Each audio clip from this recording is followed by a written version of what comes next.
and welcome to another episode of GovTech Today. I'm your host, Jen Saha, and here at GovTech Today, we aim to bridge the .com with the .gov. I have a great guest today. He's all over the place. If you haven't seen him, you're maybe not on LinkedIn. Jordan Burris, thanks so much for joining me. Thank you so much for having me on the show today, Jen. Jordan, why don't you tell everyone a little bit about yourself and what you've been working on so that the reason you're here today becomes really relevant for us? Yeah, absolutely. So sometimes I think it's just because I like to ramble for a period of time on different technology topics. That's Yes, certainly why I invited you, honestly. that's it. Your audience is going to get a ton of that today. So look, by way of introduction, Jordan Burris, and I actually lead the public sector business for a company called Socure. Socure is a company that specializes in leveraging AI to help people better verify their identity and/or predict the risk of fraud, and has been doing it for over 14 years now. Um, for me, I've actually operated in the digital trust arena for just about that same amount of time, but not at Socure. So, have been all around working to help promote better confidence in the way technology works in service of citizens and different types of mission delivery, everything from healthcare to working within government organizations. Actually served for a period of time within the White House, where I was chief of staff to the United States CIO across a couple of administrations. So there are many executive orders, pieces of legislation, concepts, or things that I either may have helped incubate, been part of the team that was working on, or even wrote around. Many folks that work with me today like to throw rocks at me, especially when they find out I was involved in something because they said, you just didn't see this coming. And they're absolutely correct. And so with that, I find it my mission, my duty, if you will, for one of the areas that I was very passionate about, identity, to do what I can working with the company that we do today in order to help combat some of the biggest threats that I view within the AI era. Jordan, I can relate a little bit to you on that. When I tell people I worked in California government on procurement, they were like, why would you do us so dirty like that? It's so messed up, right? But now the mission is to help fix it and help fix it from the outside, which I'm going to be honest with you, in this fraud and identity space, we have a ways to go. I know Socure has been doing some great work in this area, and you in particular have been all over the country with government agencies working on this. But what I'm seeing, and correct me if I'm wrong here, but fraudsters are outpacing government. Fraudsters are outpacing everybody, but they're Yes. especially outpacing government. So what are we seeing at the state and local level? And like, what are the pressures that they're sort of facing in this area right now? Yeah, it's interesting. So the conversation we're having around fraud is, I would say, probably one of industry's best kept secrets. And it's been playing out now on a national scale. And why do I say industry's best kept secret? Because fraud in and of itself is not new. Financial services ecosystem has had to deal with this for over 20 plus years. They have built approaches and tools and things in order to get ahead of it, to combat it. And yet, it just so happened that, I guess, if you will, because of the way in which the government originally, many government organizations, whether it be state or federal, delivered services to constituents, how they were very much in person and manually driven and not digital, that actually allowed them to negate the impact of fraud. But it's like it's a double-edged sword.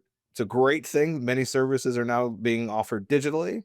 The worst part is that the same learnings, the same lessons that many other industries have had 20 plus years to get ahead of, now have to be solved. Right. And So so like I have to go into my bank, but nowadays I don't have to go into claim unemployment, right? that's right. That's right. So when you're talking about when you're engaging with unemployment, if you're applying for a benefit, or if you're trying to replace your driver's license, for an example, or you're engaging for health insurance, these are all areas, high touch moments where someone, a citizen, a resident within a state, may be engaging in a service. You need to have confidence that they are who they claim to be ultimately, and it's not someone impersonating them. And this is where it's become that much more ripe for attack, because the same time as all these services were going online, we were seeing how technology was evolving, right? We saw the advent and the launch of a lot of great, companies such as OpenAI or Anthropic, and how they've just continued to mature. Well, it just so happened that the tools, the large language models that they put out, all then made it easier for people to leverage those same tool sets in order to conduct fraud, right? So again, everything has gotten better digitally, technology wise, but it's also made it easier for the adversary to attack. I view this really for me as kind of likening to what will happen with security, cybersecurity. I would say we'll say almost 10 years ago, where basically everyone kind of had this realization that everyone's job was cybersecurity in some way, shape, or form. Everyone had to be vigilant. The same thing is applying today within the fraud conversation. So if you're engaging in anything digital, there's something that can be done in order to get ahead of what we're seeing from most advanced nation states and fraud rings. So we used to verify identity by literally looking the person eye to eye, checking all the documents that they brought in.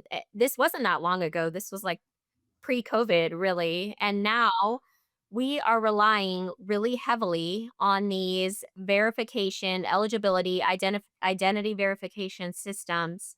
And how are you guys seeing fraudsters sort of getting around those controls today?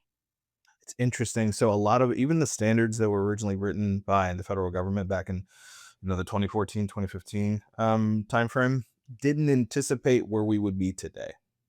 And I often say that if you're looking at a government standard or a piece of policy, including the ones that I worked on, they were meant to basically try to set a foundation. They should not be treated as the ceiling of where you could go, but it's a foundation to get everyone talking about the same thing and engaging.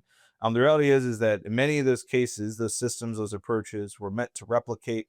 I like to call it the bouncer in the club scenario. The idea being is that someone's coming in, I'm going to present to you maybe a government issued ID. I'm going to try to help approve and assert that it is the real person.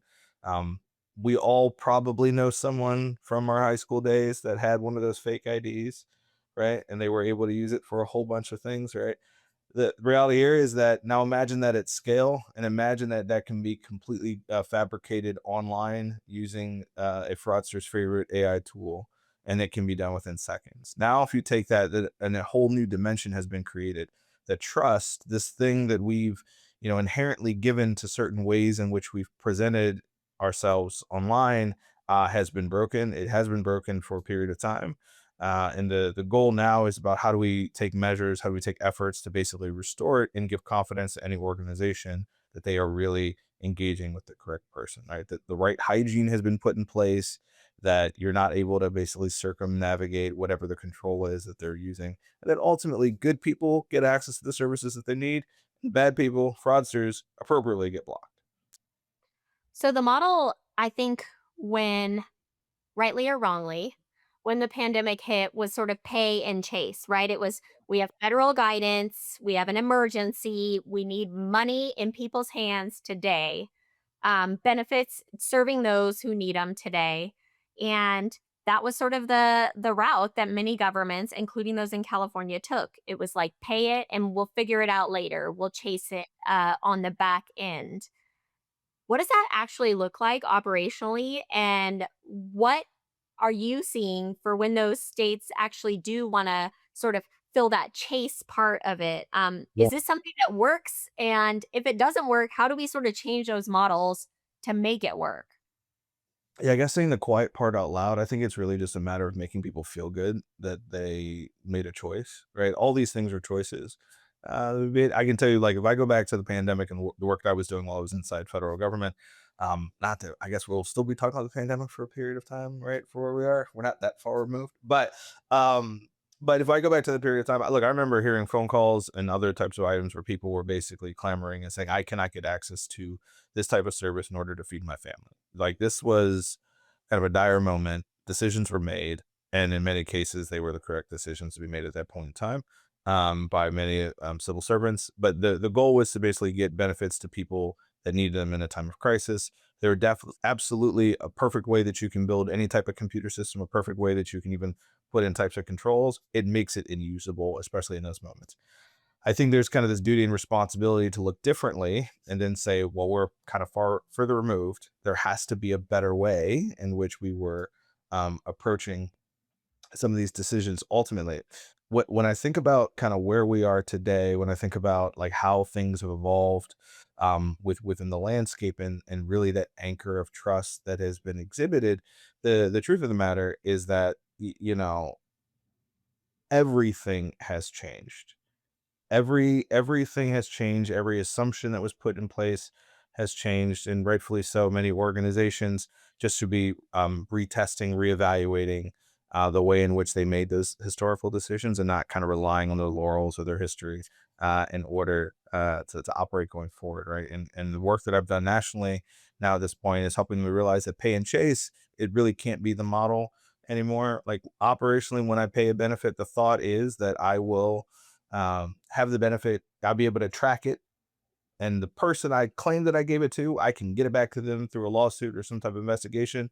The moment it goes to a fraudster, it's overseas.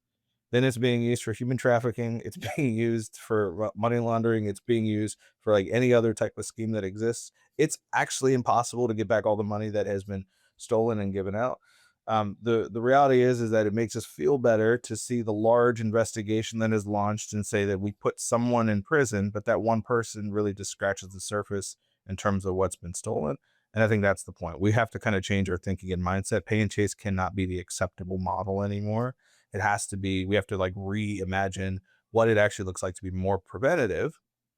Because if you look at it, and I'd like to draw parallels to financial services. And yes, I completely understand. And I used to make the same argument, not the same as government. Get Yeah. it? However, if you had them give it out as much money and try to claw it back through lawsuits, no bank would exist within the US. Right. It's insane to me that we still believe that that is an acceptable model, pay and chase, within government context these days. So I'm totally with you on the shift to prevention, starting to stop this before you pay anyone, and putting safeguards in place on the front end of this. And I think that is really, you argue that it's achievable. We could do that. What does that look like if I'm a state agency and I'm like, "Yep, I embrace that. How do I get there?" Yeah, in many cases, everyone is at a different point in their maturity. It's just like when we used to say things such as moving to cloud, as if it was like actually putting something in the cloud or in the sky or whatever. Everyone would talk about how it was for many organizations. It wasn't a lift and shift moment. It wasn't like you just bought a cloud provider or solution and all of a sudden you were in cloud. You also had to rethink your processes. You had to also optimize in which the way you manage your workloads.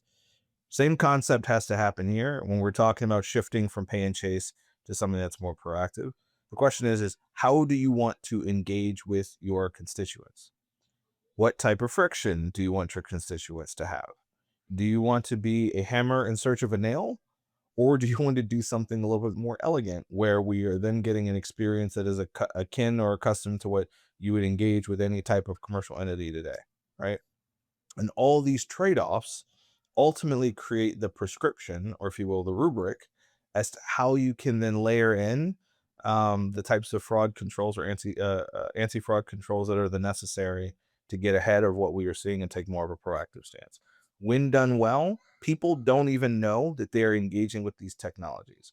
When done poorly, everyone has a terrible experience. They're writing to their congressman or their legislator and saying, don't do it, change it back. And then we go into this vicious cycle where folks start blaming anti-fraud measures for their inability to get access to services. It shouldn't be that way. You can do both simultaneously, but again, it takes taking more of a measured and layered approach. So, give us some examples of states that are doing it well, and maybe even specific programs within those states. Like, where are you seeing this work? Where are we seeing this shift to prevention sort of be at the front of mind for people who are trying to tackle fraud?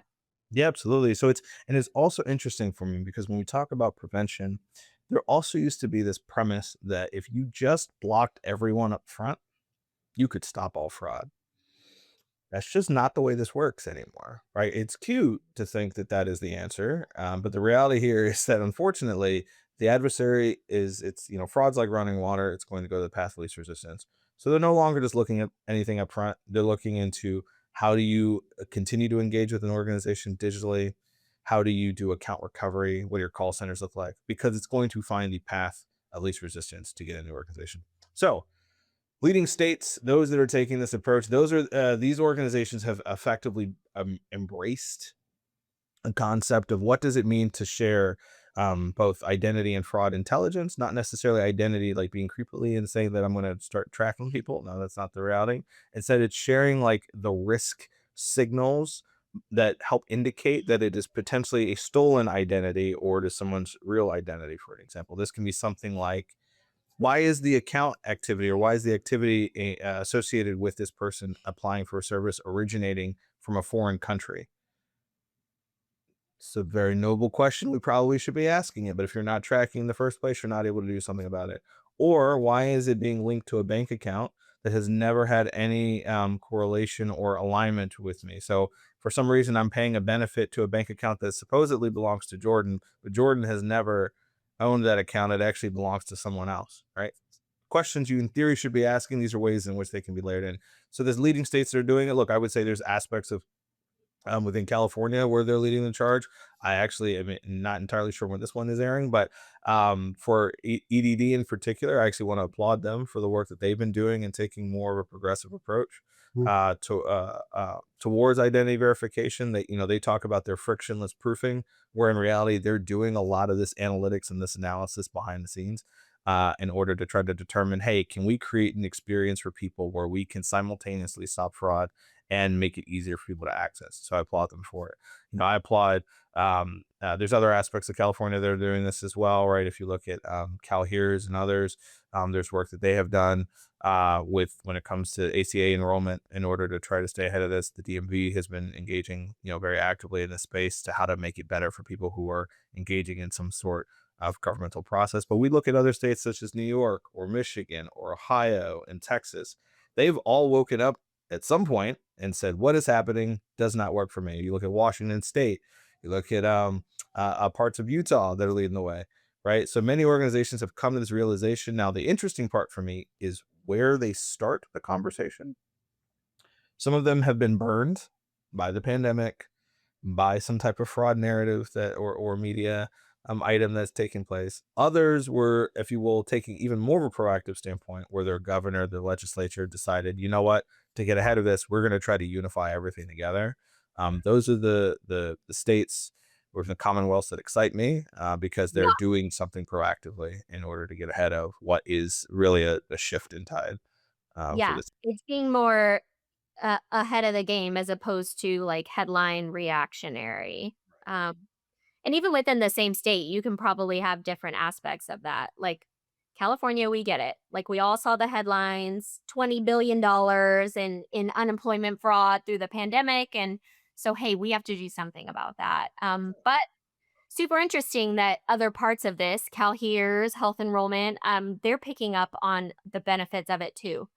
Something you sort of hit on, is something that we've talked about many times on this podcast, and it's like data sharing, data Mm. silos. I mean, to me, something like identity verification is prime for an enterprise statewide approach, right? If the same fraudsters that are hitting EDD share that information with like your SNAP or your food benefit programs. Probably a ton of data that could be very helpful cross agency, cross department wise. And frankly, data sharing is not something that government is very good at right now, Well, right? Are you surprised by that? Yeah, federal government all the way down. It's my data, pry it from my cold dead hands.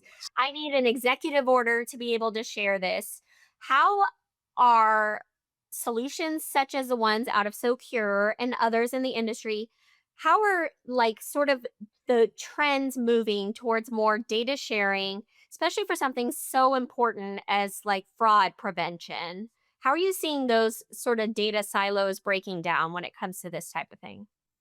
yeah, absolutely. So, look, I think the reality here is that not all data sharing has to involve, I would say, massive transfers and troves of PII being changed and exchanged between organizations. That's usually where this conversation goes to die when we're talking about this in governmental context. I used to even have the same argument Yeah. back when I was in the federal government. I was like, nope, we're not sharing data amongst organizations. But here's the part that was frustrating to me, and I'll pick on my friends in the federal government. It was that I would have one agency that was doing something proactively to alert, to stop, to engage, to tackle this. another agency that was getting exploited by the exact same issue. And because the two of them were not talking to each other, one would have basically a successful exploit and the other would not, right? In cybersecurity, we just go back. I try to draw parallels as much as possible. But in cybersecurity, they talk about sharing techniques, tactics, and procedures, your TTPs. They talked about getting to the point where you have your intelligence about a cyber threat and making sure all organizations have this. I view it the exact same way in fraud. And in many cases, industry has been engaging in ways that you can share these signals and these indicators in a format and a manner that allow you to pick up on what is evolving. So, one thing that we do is that with our entire customer base, we share these signals and say, here's what, without having to share the underlying information associated with it, but just even the velocity that something is happening. If I tell you that the email address you just used, I can quantify that it has been used in at least 20 different fraudulent attempts in many other instances, or that not you used, but was used in your organization, right? That was used in 20 other fraudulent attempts. And with these other types of accounts, bank accounts, financial accounts tied to it, you may want to then ask a question, which then allows you to engage in another type of process for the agency versus getting into this fallacy that sharing information in and of itself is bad. Like, you can use it as a more proactive measure, right? And then there's different ways that you can apply different privacy enhanced technologies in order to get ahead of this as well. And so I don't think you have to sacrifice one, but at some point we are going to have to get over this whole premise of sharing in and of itself is bad. I think it's more about writing the rules about how you share is really where we should be focusing our efforts. Well, then I think also having trusted partners like yourselves, that it's like you're not sharing with all these other departments and agencies and states. You're sharing with your trusted partner, and they are scrubbing everything, making it HIPAA, all the compliance is in That's right. place. But we're able to pick up as your trusted partner all of those trends and bring you back the actionable information that you need to protect yourselves. That's right. And the one thing even better to that, it's interesting because I've also engaged with organizations from a supply chain standpoint when they pass data, and it's from my government hat. I would pass them data and I say, where does it go? The vendor, the partner that gave me the most concern is the one that said it's completely proprietary. We can't tell you. Yeah. Because what they then told me is that it goes everywhere. Everyone and their mother probably has access to it. Someone who can definitively say, well, no, it only goes with us. So and or will tell you where it goes, like downstream to the effect that we have. We'll tell you when we don't know where it goes, right? Like, someone who's able to operate in that type of premise is absolutely better for the work that we do. Everything stays with us, so the government can basically come yell at me on any regular at a moment in time, depending on what's going on. But the point is Yeah, no. it, but I've seen people in industry, I've seen providers where it goes everywhere, and it's just not a model built for trust. And this is why we, as industry, also have to be more transparent about what we're doing. Yeah, I think it's incredibly important that trust being the key word, is really built through that transparency. And you're right. If your vendor partner can't answer all those questions for you, you should probably find another vendor partner, right? Rule one. Right. Rule one. All right. So future outlook. 5 years from now, if everyone hears everything we've talked about and then some, what does it look like? Where are we with fraud, with these administered programs, government administered programs in 5 years from now? We've worked ourselves out of a job because everyone's adopted this and sort of embraced it. It's interesting. I often ask this question about 5 years from now or 10 years from now. Um, and I'm really hopeful I'm not having some of the conversations I have today where it says fraud doesn't exist. But here's where I actually view it. I actually view that we move to a place where, if done right, um, we have an acceptable, tolerable rate that we can all measure and manage towards as it relates to fraud.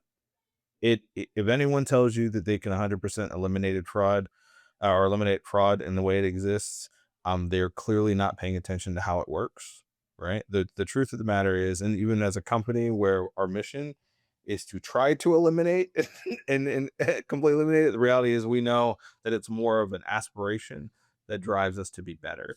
the truth of the matter, just like cyber security, there is always going to be a new threat. There's always going to be a new permutation in how it evolves. What I would like to see in 5 years is that we are not having such large swings of the pendulum where there are these exploits for fraud and there are different forms. And to be clear, I'm talking about identity theft. I'm talking about fabricated identities. I'm talking about eligibility type decisions that they're not as big as they are today across organizations, and generally they're able to manage it at a more tolerate. That is what I'm hopeful that we can see. And then I'm hopeful that with that, we also have a new way in which people are wanting to are okay with engaging with their government, be it state, local, federal, and saying, hey, look, I love the fact that I have a wonderful experience engaging with this program and that program, and not the what I currently hear in some cases of it was absolutely horrible.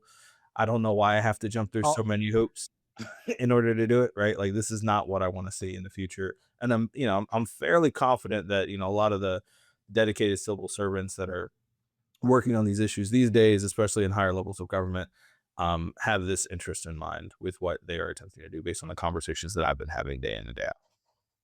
well, I think that's a great place to stop. Although I want to sort of plug one more thing. You mentioned, very similar to cybersecurity, this becomes everyone's job.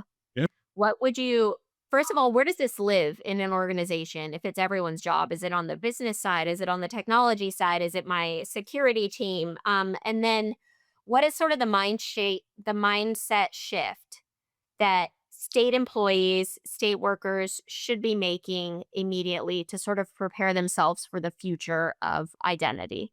Sure. So a couple things. Where does it live?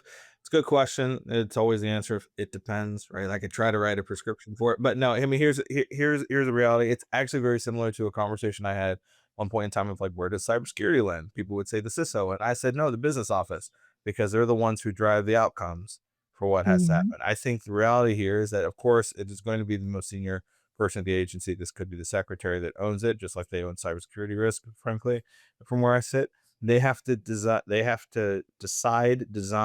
what it is that is tolerable for the mission to be executed and live with the outcome. And then tailor make their strategy to accept or prevent fraud, should be more prevention, from there. To the point of, like I said, we can have a perfect mousetrap. We can have it that nothing gets through to include good people. Um, or you can design experiences that actually work for people and meet the mission demands while recognizing there are going to be some losses, but hopefully those are more controlled. And then you've built processes to better manage them, right? So that's why I think how this lives in the organization.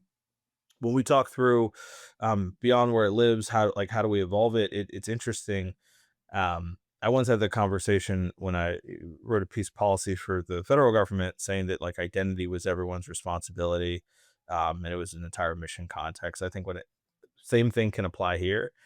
We're just going to have to do more enablement for all aspects of the mission, whether it is someone who is delivering on the front lines, whether it's the technology provider, whether it's the vendor that is engaging, more enablement to understand how they fit into the ecosystem and how their action or lack of action can contribute to a negative outcome or even a positive experience, depending on what's going on. And so from there, I actually view that the dialogue is going to change to understanding the different types of risks that are posed by organizations, to understand the different ways technologies fit together, whether or not you're leaving loopholes inadvertently in a process or a workflow that can lead to more fraudulent outcomes, and that we're also evaluating what happens with our security team or the vendors we partner with, because leave folks with something to lose sleep at night. Um, the attackers are not just trying to beat up on a government website to get access to benefit. They're also now trying to get hired at companies so that way they can launch the exploit from inside the company. And so this Yeah. is becoming, you know, we actually call it World War fraud on our end, but it's becoming an all-out assault on what can be eroded in terms of trust in order to get access to any of these services. And that for me, that's again, vigilance is going to have to start everywhere with an organization, but I view it as an educational activity akin to what we do in cybersecurity. I agree. I love it. World War fraud, for better or worse. For Well, better or thank you worse. so much, Jordan, for your time today. You are one of my favorites to bring into a meeting with a government official because you are just so relatable. so down to earth, and you've been on all sides of this, which is just so endearing to government service as well as the private sector. So kudos, keep up the good fight for World War fraud, and we'll chat with you soon. All right. Thanks for having me, Jen.